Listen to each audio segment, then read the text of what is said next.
ಸ್ನೇಹಿತರೆ, ಮೀಡಿಯಾ ಮಾಸ್ಟರ್ಸ್ಗೆ ಸ್ವಾಗತ ಸುಸ್ವಾಗತ. ಗೆಳೆಯರೆ, ಉತ್ತರ ಪ್ರದೇಶದ ಪೊಲೀಸರು ಬಹುದೊಡ್ಡ ಕಾರ್ಯಾಚರಣೆ ಮಾಡಿದ್ದಾರೆ. ಗಾಜಿಯಾಬಾದಲ್ಲಿ ನಡೀತಿದ್ದ ಭಾರತ ವಿರೋಧಿ ಸಂಚೊಂದನ್ನು ಪತ್ತೆ ಮಾಡಲಾಗಿದೆ. 21 ಜನರನ್ನು ಬಂಧನಕ್ಕೀಡು ಮಾಡಿದ್ದಾರೆ. ಅದರಲ್ಲಿ 5 ಅಪ್ರಾಪ್ತರು ಕೂಡ ಇದ್ದಾರೆ ಅನ್ನೋ ವಿಷಯ ಆತಂಕಕ್ಕೆ ಕಾರಣ ಆಗ್ತಾ ಇದೆ. ಭಾರತದಲ್ಲಿದ್ದುಕೊಂಡು ಭಾರತದ ಪ್ರಮುಖ ಮಾಹಿತಿಯನ್ನು ಪಾಕಿಸ್ತಾನಕ್ಕೆ ಕಳುಹಿಸ್ತಾ ಇದ್ದ ಈ ಗ್ಯಾಂಗ್ ಭಾರತದಲ್ಲಿ ಅತಿ ಹೆಚ್ಚು ಜಿಹಾದಿಗಳನ್ನು ರಿಕ್ರೂಟ್ ಮಾಡ್ಕೊಳ್ಳೋದಕ್ಕೆ ಬಯಸ್ತಾ ಇತ್ತು. ಅಲ್ಲೊಂದು ನೆಟ್ವರ್ಕನ್ನು ಸಿದ್ಧ ಮಾಡ್ಕೊಳ್ಳೋ ಪ್ರಯತ್ನಗಳು ನಡೆದವು ಅನ್ನೋ ವಿಷಯ ಈಗ ಹೊರಬರ್ತಾ ಇದೆ. ಇದೇ ಸಂದರ್ಭದಲ್ಲಿ ಭಾರತದ ಅತಿ ಸೂಕ್ಷ್ಮ ವಿಚಾರಗಳು ವಾಟ್ಸಪ್ ಗ್ರೂಪುಗಳ ಮೂಲಕ ISI ಏಜೆಂಟ್ಗಳ ಕೈ ಸೇರ್ತಾ ಇದ್ವು ಅನ್ನೋ ವಿಷಯ ಬಹಿರಂಗಗೊಂಡಿತು. ತನಿಖೆಯನ್ನು ಪೊಲೀಸರು ತೀವ್ರಗೊಳಿಸಿದ್ದಾರೆ. ಹಾಗಾದರೆ ಏನಿದು ಗಾಜಿಯಾಬಾದ್ ಪ್ರಕರಣ? ಈ ಮಾಹಿತಿ ಪೊಲೀಸರಿಗೆ ಸಿಕ್ಕಿದ್ದಾದರೂ ಹೇಗೆ ಅನ್ನೋದ್ರ ಬಗ್ಗೆ ಒಂದಷ್ಟು ಮಾಹಿತಿಯನ್ನು ನಾವಿಲ್ಲಿ ನೋಡೋಣ. ಗೆಳೆಯರೆ, 2026 ಮಾರ್ಚ್ ತಿಂಗಳಲ್ಲಿ ಉತ್ತರ ಪ್ರದೇಶದ ಪೊಲೀಸರು ದೊಡ್ಡ ಜಿಹಾದಿ ರಾಕೆಟನ್ನು ಹೊರಹಾಕಿದರು. ಅದು ಭಾರತದಲ್ಲಿ ISIನ ಬಾಹುಗಳು ಎಷ್ಟುದ್ದಕ್ಕೆ ಚಾಚಿವೆ ಅನ್ನೋದಕ್ಕೆ ಸ್ಪಷ್ಟ ಉದಾಹರಣೆಯಾಗಿತ್ತು. ಇಲ್ಲಿ ಒಂದಷ್ಟು ಮಂದಿ ವಾಟ್ಸಪ್ ಮತ್ತು ಟೆಲಿಗ್ರಾಮ್ ಮೂಲಕ ISI ಏಜೆಂಟರ ಜೊತೆ ಸಂಪರ್ಕದಲ್ಲಿದ್ದದ್ದು ಗೊತ್ತಾಯಿತು. ಹೀಗಾಗಿ ಅವರನ್ನು ವಶಕ್ಕೆ ಪಡೆದ ಪೊಲೀಸರು ನಿಧಾನವಾಗಿ ಆ ಜಾಲವನ್ನು ಭೇದಿಸ್ತಾ ಹೋದರು. ಆ ಪ್ರಕರಣದಲ್ಲಿ ಈಗ ಒಟ್ಟು 21 ಮಂದಿಯನ್ನು ಬಂಧಿಸಲಾಗಿದೆ. ಬಂಧಿತರು ಹೆಸರು ಬದಲಿಸಿಕೊಂಡು, ವೇಷ ಬದಲಿಸಿಕೊಂಡು ಭಾರತದ ಪ್ರಮುಖ ವಿಷಯಗಳನ್ನು ಪಾಕಿಸ್ತಾನದ ISIಗೆ ಕಳುಹಿಸ್ತಾ ಇದ್ರು ಅನ್ನೋದು ಗೊತ್ತಾಗಿದೆ. ಈ ಪ್ರಕರಣಕ್ಕೆ ಸಂಬಂಧಪಟ್ಟ ಹಾಗೆ ಸುಹೈಲ್ ಮಲಿಕ್ ಅಲಿಯಾಸ್ ರೋಮಿಯೋ, ನೌಶಾದ್ ಅಲಿ, ಇರಾಮ್ ಮಹೇಕ್, ಮೀರಾ ಠಾಕೂರ್, ಪ್ರವೀಣ್ ರಾಜ್ ವಾಲ್ಮೀಕಿ, ಶಿವ ವಾಲ್ಮೀಕಿ, ರಿತ್ವಿಕ್ ಗಂಗ್ವಾರ್ ಹಾಗೂ ನೇಪಾಳ ಗಣೇಶ ಅನ್ನೋರನ್ನ ಬಂಧಿಸಲಾಗಿದೆ. ಇಲ್ಲಿ ಸುಹೈಲ್ ಮಲಿಕ್ ಅಲಿಯಾಸ್ ರೋಮಿಯೋ ಪ್ರಮುಖ ರಿಕ್ರೂಟರ್ ಆಗಿದ್ದ. ಇರಾಮ್ ಮಹೇಕ್ ಮಹಿಳಾ ರಿಕ್ರೂಟರ್ ಆಗಿದ್ಲು. ಈ ಗ್ಯಾಂಗ್ ಭಾರತದಲ್ಲಿನ, ಅದರಲ್ಲೂ ಉತ್ತರ ಪ್ರದೇಶದಲ್ಲಿನ ಬಡ ಕುಟುಂಬದ ಯುವಕ ಯುವತಿಯರನ್ನು ಟಾರ್ಗೆಟ್ ಮಾಡ್ಕೊಳ್ತಾ ಇತ್ತು. ತಿಂಗಳಿಗೆ ಒಂದು 10-15 ಸಾವಿರ ದುಡಿಯೋದಕ್ಕೆ ಕಷ್ಟಪಡ್ತಿದ್ದವರಿಗೆ ಒಂದು ವಿಡಿಯೋ ಮಾಡಿಕೊಟ್ರೆ 10,000 to 20,000 ರೂಪಾಯಿಗಳ ಆಸೆಯನ್ನು ತೋರಿಸಿ ಅವರನ್ನು ಭಾರತದ ವಿರುದ್ಧ ಬೇಹುಗಾರಿಕಾ ಕೆಲಸಕ್ಕೆ ಹಚ್ಚಲಾಗ್ತಾ ಇತ್ತು. ಅದರಲ್ಲೂ ಯಾರ್ಯಾರಿಗೆ ಮೊಬೈಲ್ ರಿಪೇರಿ ಹಾಗೂ CCTV ಇನ್ಸ್ಟಾಲೇಷನ್ ಗೊತ್ತಿರುತ್ತೆ ಅಂಥವರೇ ಈ ಗ್ಯಾಂಗ್ನ ಟಾರ್ಗೆಟ್ ಆಗ್ತಾ ಇದ್ರಂತೆ. ಅದರ ಜೊತೆ ಪಂಕ್ಚರ್ ಅಂಗಡಿಯವರನ್ನು ಕೂಡ ಈ ಟೀಮ್ ರಿಕ್ರೂಟ್ ಮಾಡ್ಕೊಳ್ತಾ ಇತ್ತು. ಅವರ ಮೂಲಕ ಭಾರತದಲ್ಲಿನ ಸೆನ್ಸಿಟಿವ್ ವಿಷಯಗಳನ್ನು ಪಾಕ್ಗೆ ಕಳುಹಿಸಿಕೊಡುವ ಕೆಲಸವನ್ನು ಇವರು ಮಾಡ್ತಾ ಇದ್ರು ಅಂತ ಪ್ರಾಥಮಿಕ ತನಿಖೆ ಹೇಳ್ತಾ ಇದೆ. ಇಲ್ಲಿ ಹೀಗೆ ರಿಕ್ರೂಟ್ ಆದ ಯುವಕರು ಭಾರತದ ಪ್ರಮುಖ ರೈಲ್ವೆ ನಿಲ್ದಾಣಗಳ ವಿಡಿಯೋಗಳನ್ನು ISIಗೆ ಕಳುಹಿಸಿಕೊಡ್ತಾ ಇದ್ರಂತೆ. ಹಾಗೆಯೇ ದೆಹಲಿಯಲ್ಲಿರುವ ಕಂಟೋನ್ಮೆಂಟ್ನ ಫೋಟೋಗಳು, ವಿಡಿಯೋಗಳು ಹಾಗೂ ಸೈನಿಕರ ಚಲನವಲನದ ಕುರಿತಾದ ವಿಡಿಯೋಗಳನ್ನು ಕೂಡ ಇವರು ಶೇರ್ ಮಾಡ್ತಾ ಇದ್ರು ಅನ್ನೋದಿಲ್ಲಿ ಗೊತ್ತಾಗಿದೆ. ಈ ರೀತಿಯ ವಿಡಿಯೋ ಸಂಗ್ರಹಕ್ಕೆ ಅಂತಲೇ ಸೋಲಾರ್ ಪವರ್ಡ್ CCTV ಕ್ಯಾಮೆರಾಗಳನ್ನು ಅಳವಡಿಸಿ ಅವುಗಳಿಗೆ ಸಿಮ್ ಕಾರ್ಡ್ ಕೂಡ ಹಾಕಿದ್ರಂತೆ. ಈ ಮೂಲಕ ತಾವು ಕುಳಿತಲ್ಲಿಂದಲೇ ಆ CC ಕ್ಯಾಮೆರಾಗಳ ಮೂಲಕ ಸೈನಿಕರ ಚಲನವಲನಗಳನ್ನು ಪತ್ತೆ ಮಾಡ್ತಾ ಇದ್ರು ಅನ್ನೋ ಮಾಹಿತಿಯನ್ನು ಕೂಡ ಪೊಲೀಸರು ಈಗ ಹೊರಹಾಕಿದ್ದಾರೆ. ಹಾಗೆ ದೆಹಲಿಯ ಕಂಟೋನ್ಮೆಂಟ್, ಸೋನಿಪತ್ ರೈಲ್ವೆ ಸ್ಟೇಷನ್ ಸೇರಿದ ಹಾಗೆ ಪುಲ್ವಾಮಾ, ಹರಿದ್ವಾರ, ಋಷಿಕೇಶ್ ಹಾಗೂ ರಾಜಸ್ಥಾನದ ಕೆಲ ಕಡೆಗಳಲ್ಲಿ ಕೂಡ ಇಂಥ ಕುಕೃತ್ಯಗಳು ನಡೆದಿವೆ ಅನ್ನೋ ಮಾಹಿತಿ ಸಿಗ್ತಾ ಇದೆ. ಭಾರತದ ಒಟ್ಟು 50ಕ್ಕೂ ಹೆಚ್ಚು ಕಡೆಗಳಲ್ಲಿ ಈ ಗ್ಯಾಂಗ್ ಕಾರ್ಯಾಚರಣೆಯನ್ನು ಮಾಡಿತ್ತು ಅನ್ನೋ ಅಂಶ ಕೂಡ ಈಗ ಹೊರಬೀಳ್ತಾ ಇದೆ. ಇನ್ನು ಇದೇ ಗ್ಯಾಂಗ್ ಭಾರತದ ಸಿಮ್ ಕಾರ್ಡ್ಗಳನ್ನು ವಿದೇಶಗಳಿಗೆ ಕಳುಹಿಸಿ ನೇಪಾಳದ ಮೂಲಕ ಭಾರತಕ್ಕೆ ಬರ್ತಾ ಇದ್ದ ಪಾಕಿ ಭಯೋತ್ಪಾದಕರಿಗೆ, ಜಿಹಾದಿಗಳಿಗೆ ನೆರವಾಗ್ತಾ ಇತ್ತು. ಮತ್ತು ಆ ಸಿಮ್ ಕಾರ್ಡುಗಳು ಭಾರತದಲ್ಲಿ ಹನಿ ಟ್ರ್ಯಾಪ್ ಮಾಡೋದಕ್ಕೆ ಕೂಡ ಬಳಕೆ ಆಗ್ತಾ ಇದ್ವು ಅನ್ನೋ ಮಾಹಿತಿ ಸಿಗ್ತಾ ಇದೆ. ಈ ಜಾಲ ಸರಿಸುಮಾರು 2 ವರ್ಷಗಳಿಂದ ಕಾರ್ಯನಿರ್ವಹಿಸ್ತಾ ಇತ್ತು. ಸೊ ಇವರು ಎಷ್ಟೆಲ್ಲ ಮಾಹಿತಿಯನ್ನು ಪಾಕಿಸ್ತಾನಕ್ಕೆ ಕಳುಹಿಸಿಕೊಟ್ಟಿದ್ದಾರೆ ಹಾಗೂ ಈಗ ಬಂಧಿತರಾಗಿರುವ 21 ಮಂದಿಯ ಜೊತೆ ಇನ್ಯಾರೆಲ್ಲ ಈ ಗ್ಯಾಂಗ್ಗಾಗಿ ಕೆಲಸ ಮಾಡ್ತಿದ್ದಾರೆ ಅನ್ನೋ ಮಾಹಿತಿಯನ್ನು ಪೊಲೀಸರು ಪತ್ತೆ ಮಾಡ್ತಾ ಇದ್ದಾರೆ.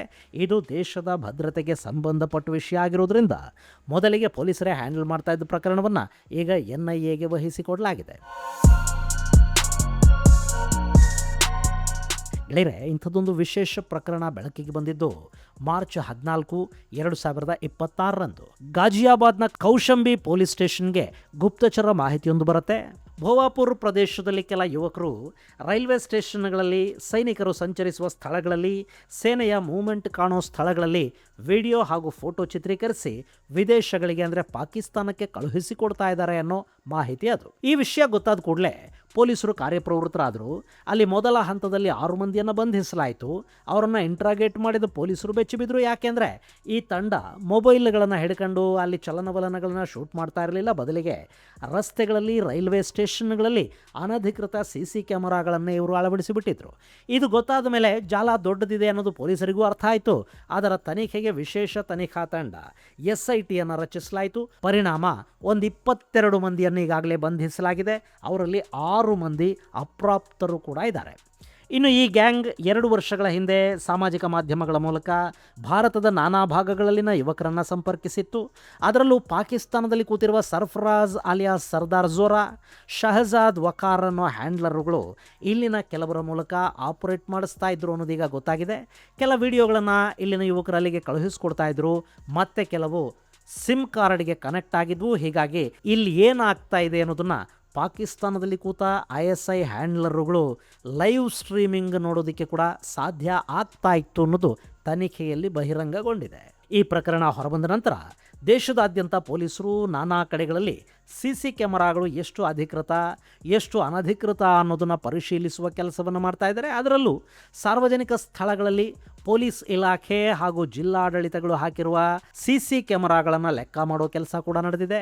ಈ ಗ್ಯಾಂಗ್ ಅಳವಡಿಸಿದ್ದ ಸಾಕಷ್ಟು ಕ್ಯಾಮರಾಗಳನ್ನು ಪತ್ತೆ ಮಾಡಿ ಅವುಗಳನ್ನು ತೆಗೆಯುವ ಕಾರ್ಯಾಚರಣೆ ಕೂಡ ದೊಡ್ಡ ಮಟ್ಟದಲ್ಲಿ ನಡೆದಿದೆ.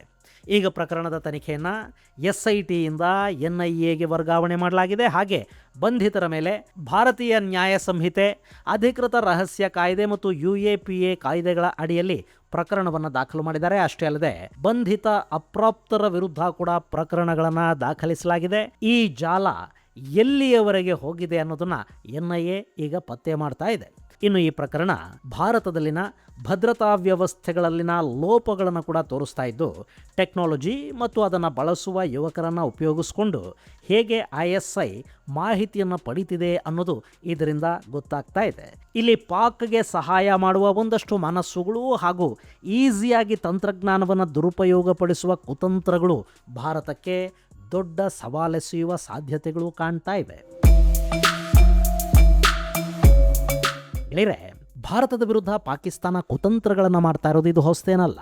ಬಹಳಷ್ಟು ವರ್ಷಗಳಿಂದಲೂ ಪಾಕಿಸ್ತಾನ ಭಾರತದಲ್ಲೇ ಭಾರತದ ಶತ್ರುಗಳನ್ನು ಸೃಷ್ಟಿ ಮಾಡೋ ಕೆಲಸವನ್ನು ನಿರಂತರವಾಗಿ ಮಾಡ್ತಾ ಬರ್ತಾ ಇದೆ. ಅದಕ್ಕೆ ಅವರಿಗೆ ಮತ ಅನ್ನೋ ಒಂದು ಅಸ್ತ್ರ ಬೇರೆ ಸಿಕ್ಕಿದೆ. ನಮ್ಮಲ್ಲಿನ ಕೆಲವರು ದೇಶಕ್ಕಿಂತ ಮತ ದೊಡ್ಡದು ಅಂತ ಭಾವಿಸೋದ್ರಿಂದ, ಸಂವಿಧಾನಕ್ಕಿಂತ ಮತದ ಪುಸ್ತಕಕ್ಕೆ ಮಹತ್ವ ಕೊಡೋ ಜನ ನಮ್ಮಲ್ಲಿರೋದ್ರಿಂದ ಇಲ್ಲಿ ಸೆಕ್ಯುಲರಿಸಮ್ ಹೆಸರಲ್ಲಿ ದ್ರೋಹಿಗಳನ್ನು ಕೂಡ ಕಾಪಾಡೋದಕ್ಕೆ ಒಂದು ಎಕೋಸಿಸ್ಟಮ್ ತುಂಬ ವರ್ಷಗಳಿಂದ ಬೆಳೆದು ನಿಂತಿರೋದ್ರಿಂದ ಹಣ ಸಿಗುತ್ತೆ ಅಂದರೆ ಏನು ಬೇಕಾದರೂ ಮಾಡೋದಕ್ಕೆ, ಯಾರನ್ನು ಬೇಕಾದರೂ ಏನನ್ನು ಬೇಕಾದರೂ ಮಾರಾಟ ಮಾಡೋದಕ್ಕೆ ಸಿದ್ಧ ಇರೋ ಜನ ನಮ್ಮಲ್ಲೇ ಇರೋದ್ರಿಂದ ಭಾರತದಲ್ಲೇ ಭಾರತದ ಶತ್ರುಗಳನ್ನು ಸೃಷ್ಟಿ ಮಾಡೋದು ಕಷ್ಟ ಆಗೋದಿಲ್ಲ ಅನ್ನೋದನ್ನು ಪಾಕಿಸ್ತಾನ ಯಾವತ್ತೂ ಅರ್ಥ ಮಾಡಿಕೊಂಡಿದೆ. ಇವತ್ತು ಭಾರತವನ್ನು ನಾವು ಪ್ರೀತಿಸ್ತೀವಿ ಅಂತ ಹೇಳುವ ಸಮುದಾಯ ತಮ್ಮ ನಡುವೆ ಇರೋ ದ್ರೋಹಿಗಳನ್ನು ಹುಡುಕಿ ಮಟ್ಟ ಹಾಕೋ ಕೆಲಸವನ್ನು ಮಾಡಬೇಕು. ಮತದ ಬಗ್ಗೆ ಮಾತ್ರ ಬೋಧಿಸುವ ಮೈಕುಗಳು ದೇಶಭಕ್ತಿಯನ್ನು ಕೂಡ ಬೋಧಿಸುವ ಹಾಗಾದರೆ ಪಾಕಿಸ್ತಾನದ ಕುತಂತ್ರಗಳಿಗೆ ಇಲ್ಲಿ ಜಾಗ ಇಲ್ಲದ ಹಾಗಾಗುತ್ತೆ. ಹಾಗೆ ಇಲ್ಲಿ ಸಮುದಾಯಗಳ ನಡುವೆ ಉಂಟಾಗ್ತಾ ಇರೋ ಅಪನಂಬಿಕೆಯ ಕಂದಕ ಕೂಡ ಕಡಿಮೆ ಆಗ್ತಾ ಹೋಗುತ್ತೆ. ಈ ಕೆಲಸವನ್ನು ಅದೇ ಸಮುದಾಯದ ಬುದ್ಧಿವಂತರು, ಬುದ್ಧಿಜೀವಿಗಳು ಮಾಡಬೇಕು. ಆದರೆ ಏನು ಮಾಡೋದು?